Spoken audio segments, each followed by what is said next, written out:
नमस्कार दोस्तों, think tank पर आप सभी का स्वागत है। इन दिनों आपने एक मामला ज़रूर देखा होगा, कानपुर मामला, कानपुर हिंसा का मामला, जिसमें एक मास्टरमाइंड पकड़ा गया था जिसका नाम था हयात जफर हाशमी। ये हाशमी कौन है?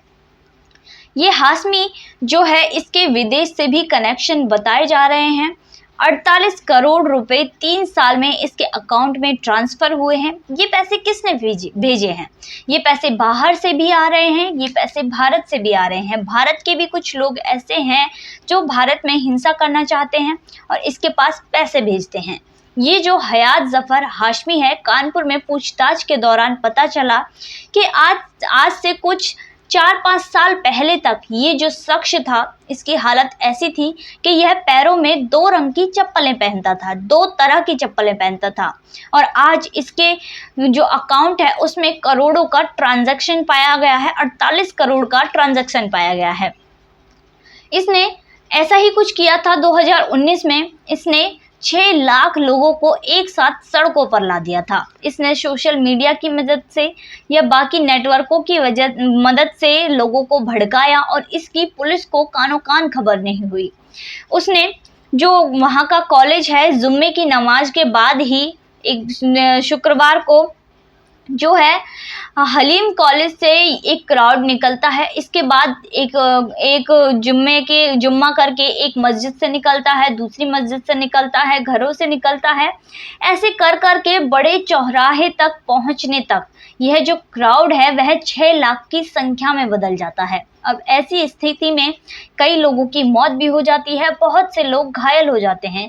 इसमें जब इतनी भारी संख्या में भीड़ इकट्ठी हो गई तो पुलिस सदके में आ गई। पुलिस ने सोचा कि यह हुआ क्या, हमें तो इस बात की खबर ही नहीं थी, कोई कानो कान खबर नहीं हुई, कोई सूचना नहीं मिली कि यह क्या हुआ। इतनी भीड़ जो है कानपुर की सड़कों पर कैसे उतर आई। बड़े चौराहे पर 6 लाख की संख्या में, 6 लाख लोगों की संख्या में लोग इकट्ठे हो गए। जिस तरह भारत के विदेश मंत्री जो हैं एस जयशंकर, जिस तरह इन देशों को, अमेरिका और यूरोप को करारा जवाब दे रहे हैं, उससे पता चलता है कि भारत अभी कहाँ है। भारत की स्थिति बदल चुकी है। अब भारत डरने वालों में से नहीं है। जिस तरह अमेरिका सवाल उठाता है भारत पर कि अपने अल्पसंख्यकों को देखो, किस स्थिति में हैं, कैसी स्थिति में रह रहे हैं, भारत को संभालो, तो उनके जवाब में एस जयशंकर कहते हैं कि आप हमारी तरफ देखने से पहले अपनी तरफ देखिए, अपने गिरेबान में झांकिए, अपने जो गन कल्चर है उसको देखो, अपनी तरफ देखो, और भी बहुत सी खामियां हैं उनको देखो, आप अपनी तरफ देखो। दूसरों की तरफ झांकने से पहले अपने गिरेबान में भी झांक लेना चाहिए।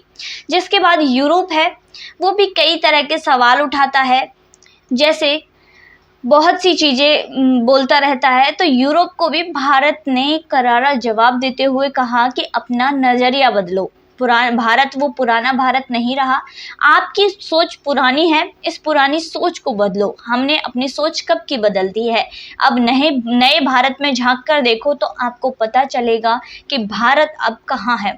इस तरह के कड़े जवाबों से अमेरिका और यूरोप को चुप कराने के बाद अब बारी आती है कतर की। अमेरिका और यूरोप के बाद कतर ही क्यों? कतर ने ही यह सवाल क्यों उठाया?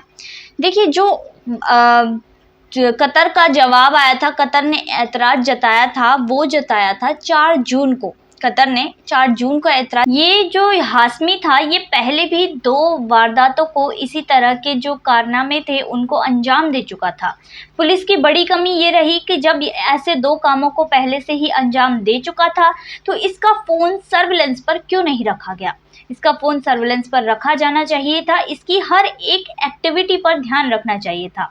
इसके अलावा जब पुलिस को पता चला कि 3 जून को यह कानपुर को बंद करने वाला है तो पुलिस ने इसको बुलाया, पुलिस के साथ इसकी बातचीत हुई, जिसमें पुलिस वालों ने कहा कि आप यह काम 3 जून को ना करके 5 जून को कर लीजिए, क्योंकि 3 जून को प्रधानमंत्री कानपुर आ रहे हैं। पर इसने क्या किया, उन पुलिस वालों को बोल दिया, जी ठीक है, आपकी बात सराखों पर, मैं 5 जून को ही यह काम करूंगा, कानपुर 5 जून को बंद रहेगा। पर इसके बाद वो अपना फ़ोन खोलता तो ज़रूर है, पर ये अपडेट जो 141 व्हाट्सएप ग्रुप्स थे उनमें नहीं डालता, किसी को भी नहीं बताता कि पुलिस के साथ उसकी क्या बातचीत हुई, कि यह कार्यक्रम जो कानपुर को बंद रखना है नुपुर शर्मा के बयान पर, वह जो है 3 जून से 5 जून को करना है। उसने किसी को भी कुछ नहीं बताया और यह काम उसको 3 जून को ही करना था, क्योंकि उसे एक बड़ा मौका मिल गया कि प्रधानमंत्री आ रहे हैं, इसी दिन मैं ये काम करूँगा तो मेरा ज़्यादा भय बनेगा, ज़्यादा डर बनेगा, ज़्यादा हिंसा फैलेगी, प्रधानमंत्री की नज़र में आएंगे। तो अब इसका खामियाजा उसको भुगतना पड़ रहा है। यह भी खबर आ रही है कि कल उसकी पत्नी को गिरफ्तार किया जाएगा, क्योंकि जो 141 ग्रुप्स थे उनकी एडमिन वही थी, जो हाशमी की पत्नी थी वही उनकी एडमिन थी, और जो पैसे बाहर से आ रहे थे वो आ तो घर में ही रहे थे, तो उसकी पत्नी को इतना तो पता ही होगा ये पैसे किस काम के लिए और कहां से आ रहे हैं, इसलिए कल उसकी गिरफ्तारी की जाएगी, ऐसा पुलिस ने बयान दिया है। इसके बाद और भी तथ्य सामने आए हैं कि ये जो 141 व्हाट्सएप ग्रुप्स हैं, इनमें जो बदली की जाने वाली थी तारीख 3 जून से 5 जून की जाने वाली थी, इसके कई पोस्ट भी आए थे जिसमें लोगों का कहना था कि तारीख बदल दी गई है।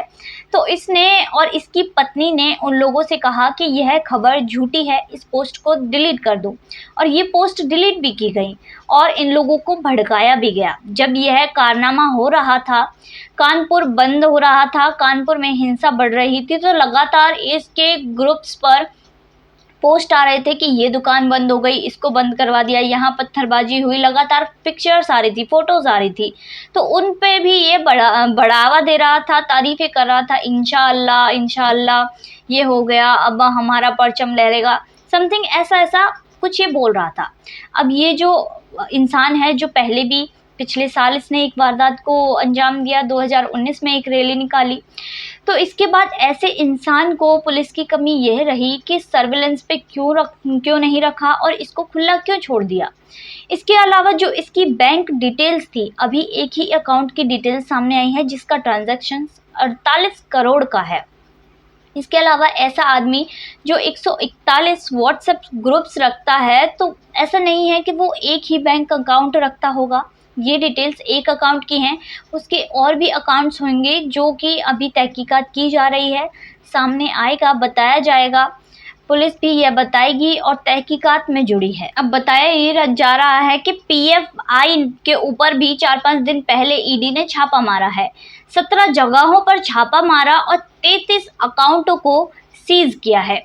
इसके बाद ये जो फंडिंग है, यह भी सामने आ रहा है कि ये जो फंडिंग है सिर्फ और सिर्फ इस हाशमी को ही नहीं की जा रही, बल्कि इसके दोस्तों को भी की जा रही है, जो इसके साथी थे उनको भी की जा रही है। ये फंडिंग आ कहाँ से रही है? ये ओमान से आ रही है, UAE से आ रही है, सऊदी अरब से आ रही है, ये सब ज़कात के नाम पर आ रही है। इन सभी को इसके अकाउंट्स भी सीज होंगे, इन सभी की जानकारी और भी आगे सामने आएगी, परत दर परत पन्ने खुलेंगे। इसके बाद जो भी इस हाशमी है, ये जो मास्टरमाइंड है इस केस का, इसको कड़ी से कड़ी सज़ा मिलनी चाहिए, और जो भी इसके साथ था उसको भी कड़ी से कड़ी सज़ा मिलनी चाहिए। जो इसके कांटेक्ट में थे, बड़े बड़े और भी लोग थे जो कांटेक्ट में थे, उन सभी को सज़ा मिलनी चाहिए। तो आज की वीडियो में बस इतना ही, फिर मुलाकात होगी एक नई वीडियो नए विषय के साथ। धन्यवाद, देखते रहिए थिंक टैंक।